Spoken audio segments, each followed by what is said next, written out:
नमस्ते दोस्तों।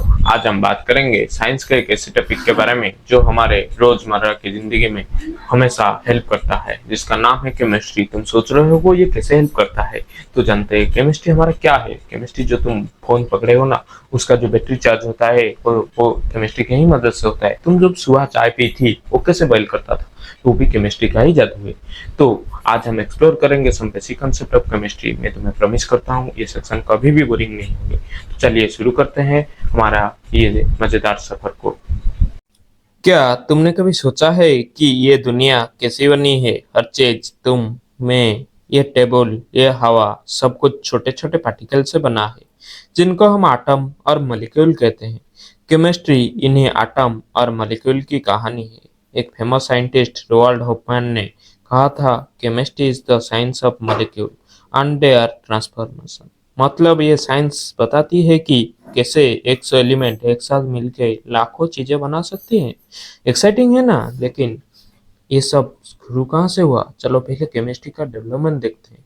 केमिस्ट्री का सफर बहुत पुराना और दिलचस्प है। एंशिएंट टाइम में लोग केमिस्ट्री का यूज करते थे, लेकिन उसे रसायन शास्त्र या राजतंत्र या रासक्रिया या रास विद्या कहते थे। इंडिया में मोहनजोदड़ो एंड हड़प्पा के सिविलाइजेशन में हमने देखा है कि लोग बेक्ड ब्रिक्स, ग्लेज्ड पोटरी, जिप्सम सीमेंट और मेटल ऑब्जेक्ट बनाते थे। वॉल पेंटिंग बनाते थे जो अभी भी ग्लो कर रहे हैं, जैसे कि wall paint of Ajanta and Ellora. ये सब केमिस्ट्री का कमाल था। तब लोग सोचते थे कि शायद कोई फिलोसोफर स्टोन होता है, मेटल को गोल्ड में बदल देता है, या कोई इलिक्सर ऑफ लाइफ जो अमर कर दे। ये सोच थी अल्केमी की शुरुआत। इंडिया के साइंटिस्ट ने भी इसमें बड़ा योगदान दिया। जैसे नागार्जुन ने मर्क्यूरी कंपाउंड बनाया और एक्सट्रैक्शन मेथड डेवलप किया। चक्रपाणी ने मर्क्यूरी सल्फाइड डिस्कवर किया और सोप बनाने के लिए मस्टर्ड ऑयल और अल्काली का यूज किया। जुगाड़ू इंडियन ने उनसे सीख के 18th सेंचुरी में सोप बनाया with Iranda oil, mahua seed and calcium। और सबसे बड़ी बात, आचार्य कंदा, originally known by the name Kashyap, ने एटॉमिक थ्योरी दी, जिसमें उन्होंने परमाणु के कंसेप्ट बताए। यह जॉन डाल्टन के एटॉमिक थ्योरी से 2500 साल पहले था। सोचो कितनी गहरी सोच थी हमारे पूर्वजों की। चरक समिति, oldest Ayurvedic epic of India, use भस्म ऑफ मेटल, जो एक्सट्रीम रिडक्शन ऑफ मेटल होता है ट्रीटमेंट ऑफ डिजीज के लिए, जिसे हम अभी नानो टेक्नोलॉजी कहते थे। 18th सेंचुरी में यूरोप में अल्केमी से मॉडर्न केमिस्ट्री का जन्म हुआ। साइंटिस्ट ने एक्सपेरिमेंट के जरिए समझा कि मैटर कैसे काम करता है। आज केमिस्ट्री में इतनी एडवांस हो चुकी है कि हम नए मटेरियल जैसे सुपरकंडक्टिंग, सिरेमिक और ऑप्टिकल फाइबर बना रहे हैं। लेकिन यह सफर यहीं नहीं रुकती। इंडिया में हमें अभी भी क्रिएटिव केमिस्ट की जरूरत है, जो एनवायरमेंटल प्रॉब्लम जैसे पोल्यूशन या ओजोन डिप्लेशन के सॉल्यूशन ढूंढे। क्या हम आगे भी ऐसे ही इनोवेटिव करेंगे? ये सोचने वाली बात है। इम्पोर्टेंस है क्या हमारे केमिस्ट्री का? अब बात करते हैं कि केमिस्ट्री इतनी इम्पोर्टेंट क्यों है दोस्तों। केमिस्ट्री तो साइंस का दिल है।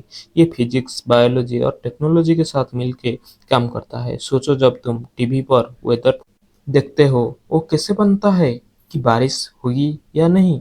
ये केमिस्ट्री का प्रिंसिपल से होता है, क्योंकि एयर में जो गैसेस है उनके बिहेवियर केमिस्ट्री समझाता है। और जब तुम अपने स्मार्टफोन या लैपटॉप यूज करते हो, उसके चिप्स और सर्किट में भी केमिस्ट्री का रोल है। रियल लाइफ में केमिस्ट्री हर जगह है। तुम जो खाना खाते हो वो कैसे ग्रो होता है? फार्मर फर्टिलाइजर यूज करते हैं जो केमिस्ट्री से बनता है। इंडिया में एग्रीकल्चर एक बड़ा इंडस्ट्री है और केमिस्ट्री इसको पावर देती है। हेल्थ केयर में केमिस्ट्री ने ह्यूमन लाइफ सेविंग ड्रग्स दिया है, जैसे सिसप्लांटिन एंड टैक्सल, जो कैंसर या ट्रीटमेंट में काम आता है, या एजेटी एजिटोथाइमिस, जो एड्स के लिए है और एनवायरनमेंट के लिए। केमिस्ट्री ने हमें सीएफसी से भी एक सफल अल्टरनेटिव दिया, जो ओजोन लेयर को बचा रहे हैं। अब हम ग्रीन हाउस गैसेस जैसे मीथेन और कार्बन डाइऑक्साइड को मैनेज करने के लिए केमिस्ट्री का यूज कर रहे हैं। इंडिया के लिए केमिस्ट्री नेशनल इकोनॉमी और जॉब्स के लिए बहुत जरूरी है। Chemical industry, fertiliser, acids, alkali, salts, dyes, polymers, drugs, soaps, detergents, metals, alloys, ये सब फ्यूचरिस्टिक मटेरियल जैसे कंडक्टिंग पॉलीमर और ऑप्टिकल फाइबर्स बनाते हैं। ये सब हमारी जिंदगी को बेहतर बना रहे हैं। और फ्यूचर के लिए तैयार कर रहे हैं। सोचो अगर केमिस्ट्री ना होती तो हमारा लाइफस्टाइल कैसे होती? यह एक बड़ा सवाल है। अब चलो मैटर के बेसिक कंसेप्ट पर बात करते हैं थोड़ा। मैटर क्या है? सिंपल सी बात, मैटर वो है जो मास रखता है और स्पेस भी ऑक्यूपाई करता है। तुम्हारा पेन, तुम्हारा बुक, पानी, हवा सब मैटर ही तो है। लेकिन ये मैटर अलग अलग फॉर्म में क्यों होता है? चलो इसका 3 स्टेट्स को समझते हैं, सॉलिड, लिक्विड और gas. State of matter. Matters 3 state में होते हैं, जैसे कि सॉलिड, लिक्विड और गैस।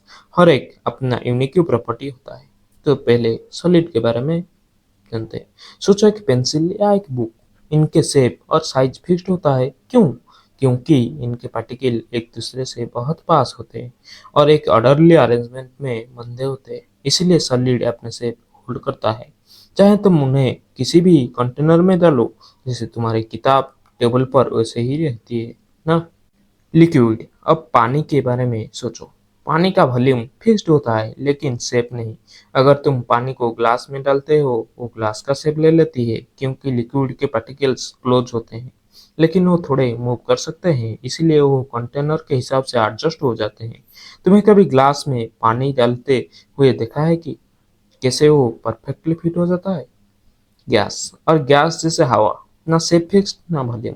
गैस अपने कंटेनर को पूरा भर देती है, क्योंकि गैस के पार्टिकल एक दूसरे से बहुत दूर होते हैं और तेजी से मूव करते हैं। एक मजेदार बात, क्या तुम्हें पता है हॉट एयर बैलून कैसे उड़ता है? हॉट एयर लेस डेंस होता है, इसलिए बैलून ऊपर चला जाता है। ये केमिस्ट्री का एक शानदार एग्जाम्पल है। ये 3 स्टेट एक दूसरे में बदल सकते हैं। जैसे आइस को गर्म करो, वो पानी बन सकता है, और ज्यादा गर्म करो तो स्टीम बन जाता है। ये टेम्परेचर और प्रेशर का चेंज से होता है। सोचो जब तुम चाय बनाते हो, पानी कैसे बॉयल होता है? स्टीम बन जाता है। ये केमिस्ट्री का ही जादू है। तो पहले हम जानेंगे क्लासिफिकेशन ऑफ मैटर के बारे में। अब मैटर को कैसे क्लासिफाई करते हैं? 2 बड़े ग्रुप में, मिक्सचर और प्योर सब्सटेंस में हमने क्लासिफाई कर दिया। जैसे ये 2, मिक्सचर क्या होता है पहले जानते हैं। मिक्सचर 2 या ज़्यादा सब्सटेंस का कॉम्बिनेशन होता है, जिनको रेशियो चेंज हो सकता है। मिक्सचर 2 टाइप के होते हैं, होमोजेनियस और हेट्रोजेनियस। होमोजेनियस मिक्सचर में सब कुछ इतना मिक्स हो जाता है कि अलग नहीं दिखता, जैसे तुम शुगर का सोल्यूशन कभी पियो हो या हवा, बाहर का हवा।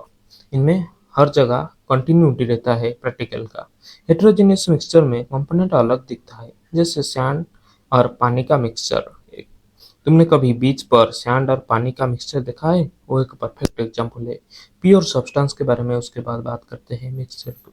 इनका कंपोजिशन फिक्स्ड होता है। ये भी 2 टाइप के होते हैं, एलिमेंट और कंपाउंड। एलिमेंट में सिर्फ एक टाइप का एटम होते हैं, जैसे ऑक्सीजन, गोल्ड या सोडियम।